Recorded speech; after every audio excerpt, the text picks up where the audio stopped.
Udah, Ir. Assalamualaikum warahmatullahi wabarakatuh. Salam sejahtera bagi kita semua. Di sini kami akan mempresentasikan salah satu mata kuliah yaitu manajemen pendidikan. Ada satu bab yaitu evaluasi manajemen pendidikan yang disusun oleh satu Irma Isnavia, NIM 20030460011. Yang kedua yaitu Sona Zaidan Adib, NIM 20030460037. Kali ini presentasi akan dipaparkan oleh salah satu partner saya yaitu Sona Zaidan Adib. Kepada Sona Zaidan Adib, saya persilahkan. Baik, terima kasih atas waktunya dari Irma. Sini saya akan berpresentasi tentang evaluasi manajemen pendidikan. Apa sih itu evaluasi? Banyak dari kalangan kita yang belum mengetahui tentang apa itu arti dari evaluasi yang sebenarnya.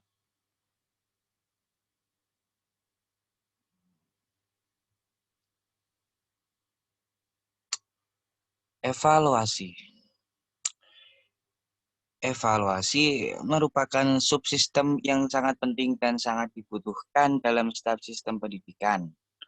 Karena evaluasi dapat mencerminkan seberapa jauh perkembangan atau kemajuan hasil pendidikan. Sini tanpa adanya evaluasi, tentunya kita tidak bisa mengetahui seberapa jauh keberhasilan siswa atau kesuksesan siswa, dan tanpa evaluasi pula, kita tidak akan ada perubahan menjadi lebih baik. Maka dari itu, jadi secara umum, evaluasi diartikan sebagai suatu proses sistemik untuk mengetahui tingkat keberhasilan suatu program. Untuk selanjutnya, kita akan membahas tentang fungsi evaluasi.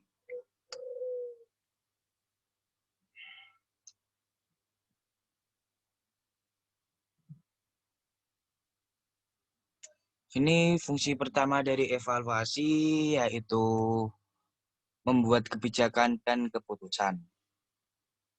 Selanjutnya ada menilai hasil yang dicapai pelajar. Untuk selanjutnya menilai kurikulum. Adapun nomor 4, memberi kepercayaan kepada sekolah. Untuk nomor 5 ada memonitor dana yang telah diberikan dari pihak sekolah. Dan yang terakhir atau yang keenam, memperbaiki materi dan program pendidikan.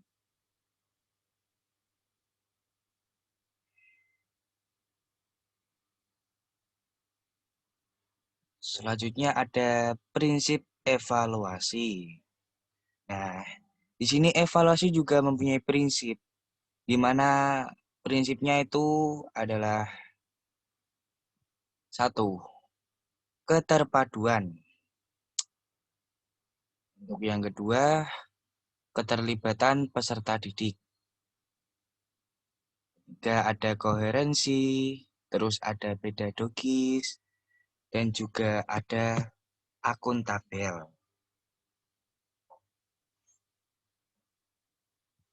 Nah, di sini kita akan membahas satu persatu ini prinsip, maksud dari prinsip evaluasi itu bagaimana.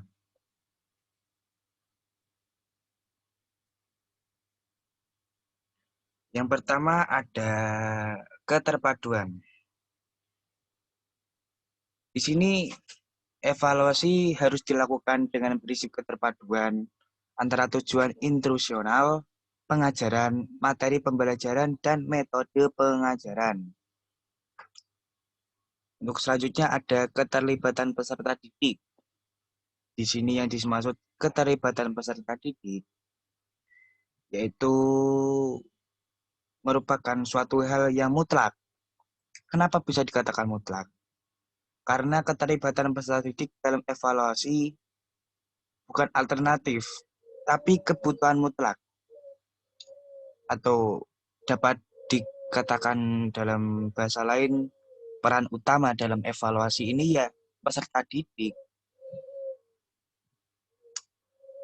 Kalian kok mengetahui apa itu arti koherensi?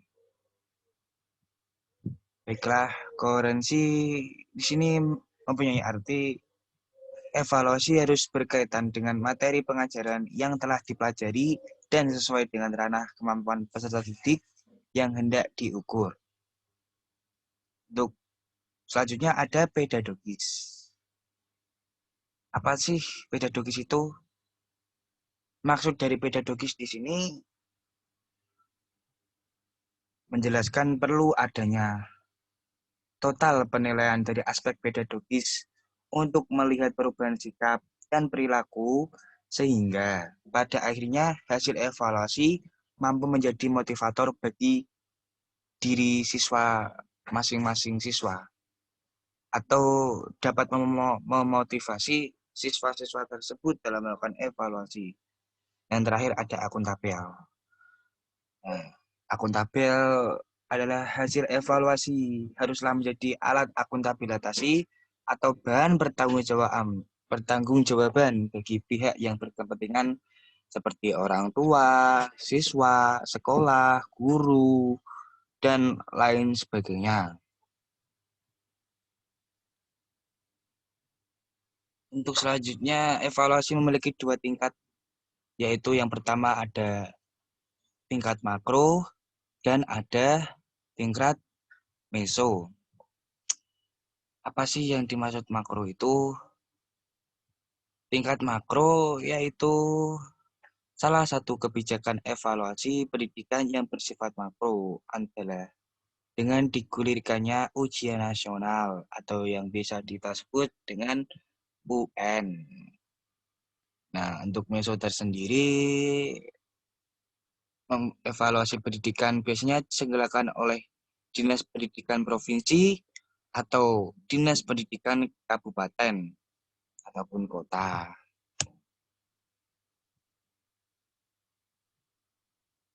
Teknik-teknik tes evaluasi.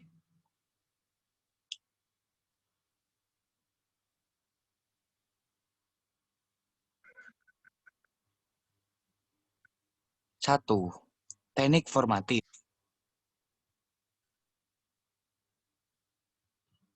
Evaluasi yang dilakukan pada tahap formatif ini pada setiap akhir pembahasan suatu pokok bahasan atau topik dan dimaksudkan untuk mengetahui sejauh manakah proses pembelajaran yang telah berjalan sebagaimana yang telah direncanakan. Untuk yang kedua, ada teknik sumatif. Teknik sumatif adalah evaluasi yang dilakukan pada setiap akhir satu satuan waktu yang di dalamnya tercakup lebih dari satu pokok bahasan. Dan dimaksudkan untuk mengetahui sejauh mana peserta didik telah dapat berpindah dari satu unit ke unit berikutnya. Untuk yang ketiga ada diagnostik. Evaluasi yang digunakan untuk mengetahui kelebihan-kelebihan dan kelemahan-kelemahan yang ada pada siswa sehingga dapat diberikan perlakuan yang tepat.